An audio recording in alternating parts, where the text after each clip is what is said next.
Praise the lord. ప్రభు నామమున మీ అందరికీ వందనాలు తెలియజేస్తున్నాం. ఇది కొద్ది మాటలు దేవుని పరిశుద్ధ గ్రంథములో నుండి మనం ధ్యానం చేసుకుందాం.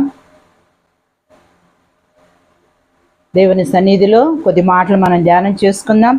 ఇది కొద్ది మాటలు మరి దేవుని సన్నిధిలో మాటలు ధ్యానం చేసుకుంటూ కొద్ది సమయం 4 రకాలైనటువంటి విత్తనాల గురించి మనం ధ్యానం చేసుకుందాం.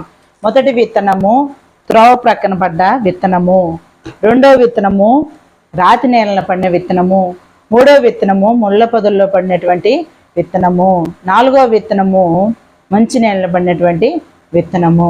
దేవుని సన్నిధిలో ఉన్నటువంటి మనము ఏ రకమైనటువంటి ఏ వ్యక్తిత్వం కలిగినటువంటి విత్తనాలుగా మనం ఉంటూ ఉన్నాం, జీవితాలని కలిగి ఉన్నాం. దేవుని వాక్యం ద్వారా ఈ దినాన మనం పరిశీలన చేసుకుందాం. మరి మత్తయి సువార్త 4 విత్తనాలు. యేసయ్య జీవించినటువంటి ఆ కాలంలో శిష్యులకి ఉపమానము లేకుండా ఏది ఆయన బోధించలేదు. అర్థవంతంగా ఉండునట్లుగా, అర్థమవునట్లుగా, అందరికీ అర్థమయ్యే రీతిలో మరి కొంత భాగాన్ని, వాక్యాలని కొన్ని మరి శిష్యులకి తెలియపరచడం మనం చూస్తూ ఉన్నాం. దేవుని వాక్యములో ఈ మత్తయి సువార్త 13వ అధ్యాయము 4వ వచనము నుండి మరి 8వ వచనం వరకు మనం చూసినట్లయితే 4 రకాలైన విత్తనాల గురించి రాయబడి ఉన్నది. మొదటి విత్తనము త్రోవ ప్రక్కన పడినటువంటి విత్తనం. మత్తయి సువార్త 13వ అధ్యాయము 4వ వచనం. వాడు విత్తుచుండగా కొన్ని విత్తనములు త్రోవ ప్రక్కన పడిను, పక్షులు వచ్చి వాటిని మృంగివేసెను. మొదటి రకమైనటువంటి విత్తనం ఎక్కడనంటే త్రోవ ప్రక్కన పడినటువంటి విత్తనం. విత్తువాడు కొన్ని విత్తనములు విత్తటానికి బయలుదేరాడు. విత్తుతున్నటువంటి ఆ సమయంలో కొన్ని విత్తనాలు త్రోవ ప్రక్కన పడ్డాయి. త్రోవ ప్రక్కన పడటం ద్వారా పక్షులు వచ్చి వాటిని మృంగివేశాయి, వాటిని తినివేశాయి. మరి తినివేయటం వల్ల ఆ విత్తనము లోపలికి వెళ్ళలేదు. ఫలింపు కలిగినటువంటి జీవితాన్ని కూడా ఆ విత్తనము మరి ఏమీ సాధించలేకుండా అయిపోయింది. ఫలభరితమైన జీవితాన్ని ఆ విత్తనము కోల్పోయింది. దేవుని వాక్యం సెలవిస్తుంది, మనం ఫలించాలని, మనం అభివృద్ధి చెందాలని, మనం వృద్ధి చెందాలని దేవుని వాక్యము మనకు సెలవిస్తూ ఉంది. త్రోవ ప్రక్కన పడినటువంటి విత్తనము ఎలాగ ఫలించలేదో, ఎలాగ పక్షి ఎత్తుకొని పోయిందో, మనకు కూడా దేవుని వాక్యం మనలో నిలిచిండనీయకుండా, మనలో ఉండనీయకుండా దుష్టుడు వచ్చి ఆ వాక్యాన్ని ఎత్తుకొని పోతూ ఉంటాడు.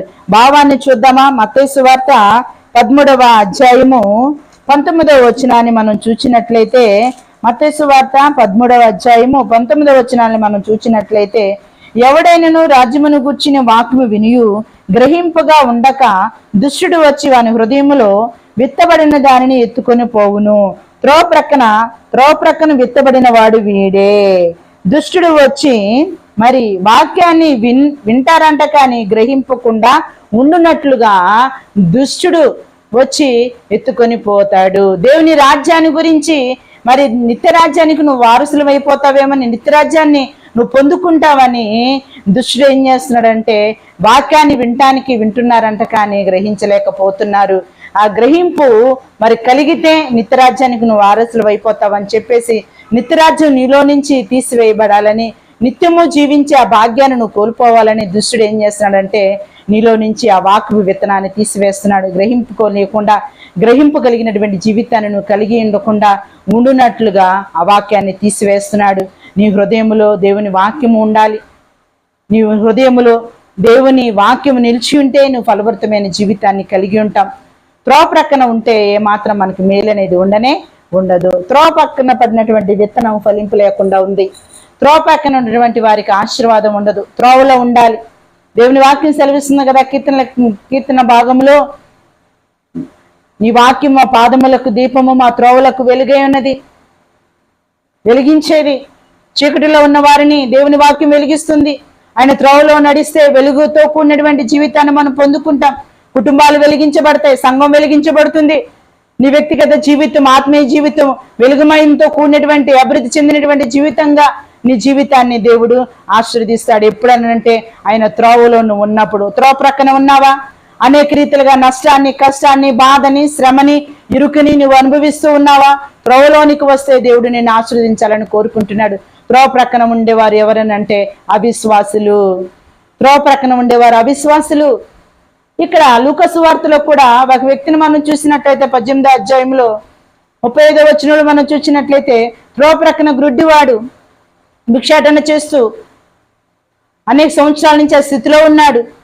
గ్రుడ్డివాడిగా జీవిస్తూ ఉన్నాడు. ఆ మార్గము గుండా యేసయ్య వెళ్తున్నాడని చెప్పి విని, దావీదు కుమారుడా నన్ను కరుణించుమయ్యా, నేను త్రోవ ప్రక్కన ఈ శాపగ్రస్తమైన జీవితంలో జీవిస్తున్నానయ్యా, నాకు మేలు చేయ, నాకు దీవెన చేయ అని చెప్పి బిగ్గరగా కేకలు వేసి ఆ గ్రుడ్డివాడు దేవునిని పిలుస్తూ ఉన్నాడు, కేకలు వేస్తున్నాడు. అనేక మంది తనని ప్రక్కకి నెట్టివేస్తున్నా ఆగమని ఎంతగా చెప్తున్నా సరే దేవుని సన్నిధిలో మరీ బిగ్గరగా కేకలు వేస్తూ ఉన్నాడు.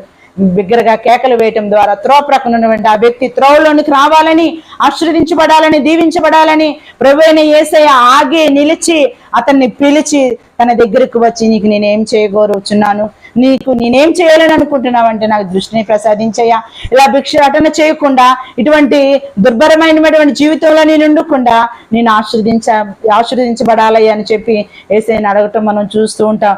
యేసయ్య త్రోవలోనికి నడిపించాడు, గ్రుడ్డివాడికి చూపుని ప్రసాదించాడు.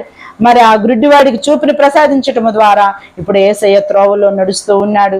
ఆ మార్గము ప్రక్కన కాకుండా, త్రోవ ప్రక్కన కాకుండా త్రోవలోనికి వచ్చాడు. శారీరకంగా గ్రుడ్డితనాన్ని కలిగినటువంటి ఆ వ్యక్తి మరి కనుదృష్టిని పొందుకోవటం ద్వారా గ్రుడ్డితనం నుండి విడుదల పొందుకోవటం ద్వారా మరి త్రోవలో నడవటానికి ఉపయోగపడింది చూపు. దేవుని సన్నిధిలో మేము గ్రుడ్డివారమా అండి, మేము గ్రుడ్డివారమా, మేము కళ్ళు మాకు బాగానే ఉన్నాయిగా అని చెప్పి మనం అనుకోవచ్చు. కానీ కొరింథీయులకు రాసినటువంటి పత్రికలో దేవుని వాక్యం సెలవిస్తుంది ఏమనంటే, ఈ యుగ సంబంధమైన దేవత అవిశ్వాసులైన వారికి గ్రుడ్డితనాన్ని కలగచేస్తుంది. దేవుని సన్నిధిలో దేవుని కార్యాలు చూసి కూడా గ్రుడ్డితనంలోనికి వెళ్ళిపోతున్నావా? నీలోనికి ఆ వాక్యం నిలిచి ఉండలేదు కాబట్టి అవిశ్వాసం వచ్చింది. అవిశ్వాసంలోనికి వెళ్ళిపోయావు. నేను దీవించబడిన, ఆశీర్వదించబడలేను, దేవుడు నాకేం చేయలేడు అనేటువంటి ఒక నిరుత్సాహమైన స్థితిలోనికి, అవిశ్వాసంలోనికి వెళ్ళిపోయావు. దేవుడు అంటున్నాడు, నా త్రోవలోనికి రా ప్రియ దేవుని బిడ్డ, నా త్రోవలో నడువు. అది వెలుగుతో కూడినటువంటి మార్గము, మేలు చేసే మార్గము, దీవెనను అనుగ్రహించే మార్గం, నేను ఫలింపచేసే మార్గం. కాబట్టి నా వాక్యపు వెలుగులో, నా వాక్యపు త్రోవలో నువ్వు నడిస్తే నువ్వు ఆశీర్వదించబడతావు, దీవించబడతావు అనే రీతిగా నువ్వు సహాయం చేస్తాను. అవిశ్వాసగా ఉండటం దేవుని చిత్తం కాదు. దేవుని నమ్ముకొని దేవుని సన్నిధిలోనికి వస్తూ రక్షణ పొందుతూ దేవుని సన్నిధిలో అనేక దినాలు ప్రార్థించి పరిచర్యకి అనేక రీతిలుగా మరి పరిచర్యలో ఉంటూ మరి దేవుని సన్నిధిలో ప్రార్థిస్తూ మారుమనసు పొంది అనేక రీతిలుగా దేవునికి ఉపయోగపడినటువంటి నీవు అవిశ్వాసంలోకి వెళ్ళటం దేవుని చిత్తం కానే కాదు. దేవుని రాజ్యానికి వారసులం అవ్వాలనే దేవుని చిత్తమైనది దేవుని వాక్యం సెలవిస్తుంది. తోమా అంటాడు కదా, ఒక దినాన ఆ గదిలో ఉన్నప్పుడు నేను యేసయ్యని మేమందరం చూసామని మిగతా శిష్యులు చెప్తూ ఉంటే, యేసయ్యని చూశారని మేము భ్రమపడుతున్నారు, నేనైతే యేసయ్యని మరి నేనున్నప్పుడు వస్తే నేను ఆయన గాయాల్లో వేలుపెట్టి చూస్తే నేను నమ్ముతాను అన్నప్పుడు, యేసయ్య తోమా నువ్వు అవిశ్వాసిగా ఉండకూడదు, నువ్వు విశ్వాసిగా ఉండాలని చెప్పి దేవుడు ఆ దినమే ప్రత్యక్షమై తోమాతో మాట్లాడుతూ ఉంటాడు. ఆ గాయాలు వేలుపెట్టి చుట్టం ద్వారా తోమా అవిశ్వాసము నుంచి విశ్వాసములోనికి నడిపించబడ్డాడు. గొప్ప పరిచర్య చేశాడు.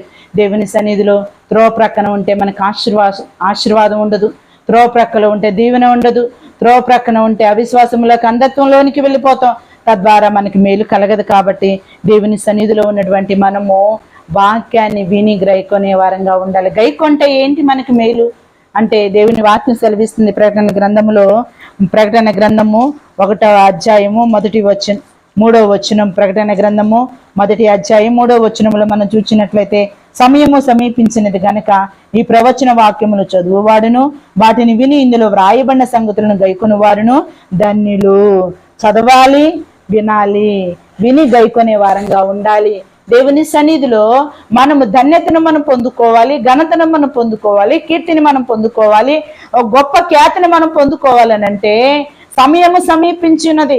ఎంత దినాల్లో, దుర్దినాల్లో, అపకర్మ దినాల్లో, ఈ సమయము పోకముందే, ఈ కృపాకాలంలోనే, దేవుని వాక్యం వినబడుతున్నటువంటి ఈ సమయంలోనే వాక్యాన్ని విని గైకొని అనుసరించే వారంగా ఎవరైతే ఉంటారో వారు ధన్యులని దేవుని వాక్యం సెలవిస్తుంది. ధన్యతను నువ్వు కోల్పోకుండా ఉన్నట్లుగా, ఖ్యాతి, మంచి పేరును, ఘనతను నువ్వు పొందుకున్నట్లుగా దేవుని వాక్యాన్ని నువ్వు నిరంతరము వినేవాడిగా, వినే వ్యక్తిగా ఉంటే దేవుడు నిన్ను ఆశీర్వదిస్తాడు. వినేవారు ఎక్కడ ఉంటారనంటే దేవుని మార్గంలో, దేవుని త్రోవలో ఉంటారు. త్రోవ ప్రక్కన ఉండరు. త్రోవ ప్రక్కన ఉన్నటువంటి అంజూరపు చెట్టును చూశాడు. ఆకులను చూసి యేసయ్య ఆ చెట్టు దగ్గరకు వచ్చాడు. మరి ఆకులు కొని ఆ సమయంలో వచ్చినప్పుడు ఆకులు తప్ప మరేమీ లేదు, ఫలాలు లేవు, ఆకలి తీరలేదు. యేసయ్య ఆ చెట్టుని ఏం చేశాడంటే శపించి వేశాడు. దేవుని సన్నిధిలో మనం శాపానికి, నిత్య నరకానికి గురి కాకుండా తద్వారా దేవుని ద్వారా మనం మేలు పొందుకునే వారంగా ఉండాలి. తద్వారా దేవుని సన్నిధిలో మనము అనేక రీతిలుగా ఆశీర్వాదాలు పొందుకునే వారంగా ఉండాలి. త్రోవ ప్రక్కన ఉంటే గుడ్డితనంలోనికి వెళ్ళిపోతాం, అవిశ్వాసంలోనికి వెళ్ళిపోతాం. దేవుని వాక్యాన్ని విడిచిపెట్టే వారంగా ఉంటే ధన్యతను మనం పోగొట్టుకుంటాం. దేవుని వాక్యాన్ని విని గ్రహిస్తే ధన్యతను మనం పొందుకుంటాం. దేవుని సన్నిధిలో దేవుని మాటలు వింటున్న మనము ఆయన త్రోవలోనికి మనం వచ్చే వారంగా ఉండాలి. త్రోవలో ఉంటే దేవుడు మనకు ఆశీర్వాదాన్ని కలగచేస్తాడు. వాక్య వెలుగులో మనల్ని నడిపించి ముందుకు తీసుకొని వెళ్తాడు. కాబట్టి దేవుని సన్నిధిలో మొదటి విత్తనం వలె మరి నువ్వు ఉంటే, త్రోవ ప్రక్కన ఉంటే, ఇప్పుడే మాటలు వింటున్న నీవు త్రోవలోనికి వచ్చి తద్వారా నువ్వు దేవుని ద్వారా అనేకమైన మేలు పొందుకోవాలని నీకు